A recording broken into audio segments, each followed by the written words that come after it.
ఈ పెద్ద సినిమా చూసినాక నెగిటివ్ రివ్యూస్ చెప్పే వాళ్ళకి దేంతో కొట్టినా పాపం కాదు.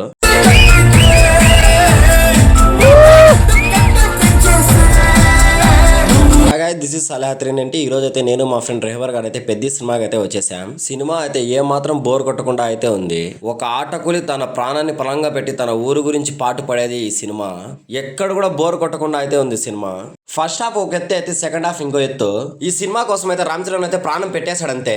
ఒక్కొక్క సీను ఒక్కొక్క ఎలివేషన్ చూస్తే గూస్ బంప్స్ రావాలంటే గద సీన్స్ లో మాత్రం వేరే లెవెల్ హనుమాన్నే చూసినట్టుంది. నెగిటివ్ రివ్యూస్ చెప్పే వాళ్ళకి దేంతో కొట్టినా పాపం కాదు. ఎందుకంటే సినిమా అంత బాగుంది. ఎందుకు అట్ట నెగిటివ్ చేస్తారు ఏం పడో వాళ్ళకే తెలియాలా. కుస్తీ సీన్స్ అయితే మెడ తిప్పుకోలేరు, అంత బాగుండాయి. ఈ సినిమాలో అయితే ప్రతి ఒక్క క్యారెక్టర్ షోయింగ్ అయితే వేరే లెవెల్లో అయితే ఉంది. ఖచ్చితంగా ఫ్యామిలీతో పోవాల్సిన సినిమా ఇది. ఈ సినిమా చూస్తే ఖచ్చితంగా ఎంతో కొంత మోటివేట్ అయితే అవుతారు. బ్యాక్గ్రౌండ్ బీజిఎం అయితే వేరే లెవెల్ అంతే. ఓవరాల్ గా అయితే సినిమా అయితే కేసీ ఇప్పుడు ఏ మాత్రం డిసప్పాయింట్ లేకుండా అయితే ఉంది. సరే ఇంకో వీడియోతో కలుద్దాం. Take care, bye guys.